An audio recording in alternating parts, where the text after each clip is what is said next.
Et donc, le but du jeu, c'est d'être le premier joueur à remplir sa carte. Donc ça, c'est vrai comme bingo, remplir une ligne. Ici, c'est remplir toute la carte. Et pour cela, on va devoir faire des suites numériques, puisqu'on doit démarrer toujours du numéro le plus petit au plus grand. On va voir les exemples. Pour commencer, chaque joueur prend 4 trèfles au hasard. Hop. Hop. Hop. Hop.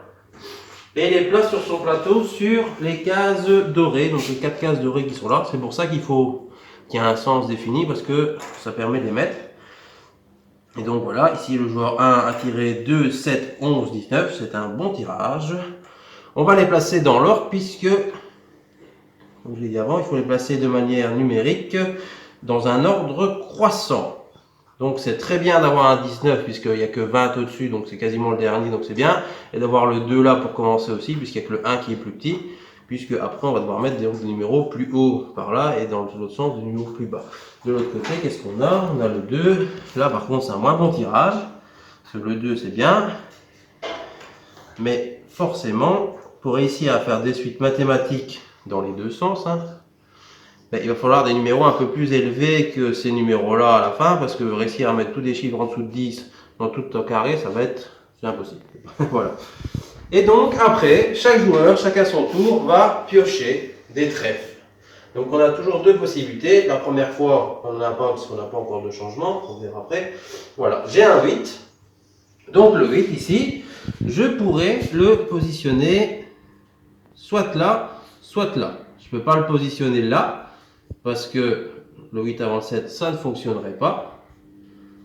Et je ne peux pas le positionner là non plus, puisque je ne peux pas le mettre aussi. Je pourrais aussi, par exemple, le mettre ici, parce que là, je serai dans une suite mathématique correcte, puisque 2 à 8, 8, 11. Mais en général, on va les placer le plus près possible des autres. C'est quand même plus simple pour après changer et placer ces choses. Je prends un autre de l'autre côté, le 1. Bah, par exemple, le 1, alors que j'ai le 2, je pourrais soit remplacer le 2, ça on peut faire, et mettre le 2 face visible au milieu de la table. Soit j'estime que le 2 c'est déjà très bas et c'est pas mal, et je choisis de ne pas le prendre et je le place au milieu de la table. Pourquoi je le place face visible au milieu de la table? Parce que à partir de ce moment-là, donc ceux qu'on retire ou ceux qu'on ne veut pas peuvent être pris par les autres joueurs. Continue, j'ai le 7, j'ai déjà le 7. Là pareil, je ne sais pas le placer, puisque si je le place là, j'ai 2 7 sur la même ligne, ça ne marche pas. Les mathématiques, on n'a pas deux chiffres le même, ils se suivent. Et là non plus, je pourrais le mettre ici. Ça, je pourrais faire. Je pourrais le mettre ici en me disant que là, je suis bon, et là, je trouverai un truc entre 2 et 7. Je peux faire, ou je peux aussi le placer ici. Ça, c'est comme on veut. On peut le laisser ici, on teste. Voilà, 3. Là, par contre, je ne sais pas le placer du tout. Parce que je ne peux pas le mettre là. Je ne peux pas le mettre là. Et je ne pourrais pas le mettre plus loin, puisque je ne pourrais pas avoir un autre 3. Donc, je suis obligé de le mettre au milieu de la table. Le joueur d'après, hop, il va prendre le 3 et le mettre ici. Ça, il gagne un tour en choisissant directement. Et donc, ainsi de suite. Ici, j'ai un 17. Ben, par exemple, je pourrais changer le 10 qui est bien trop bas pour le mettre.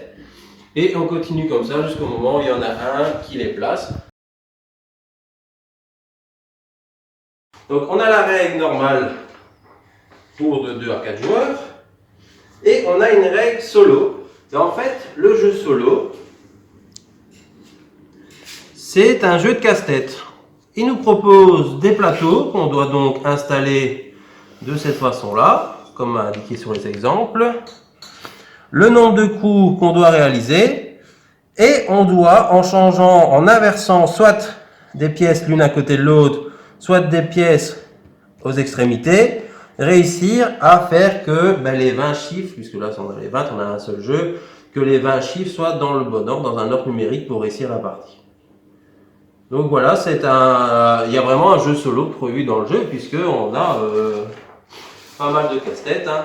Voilà, à réaliser. Hop, 40 casse-têtes à réaliser, mathématiques, avec à chaque fois les nombres. Et alors les solutions sont mises sur le côté, et pour éviter de vraiment trop tricher, les solutions ici, c'est les solutions de la fin.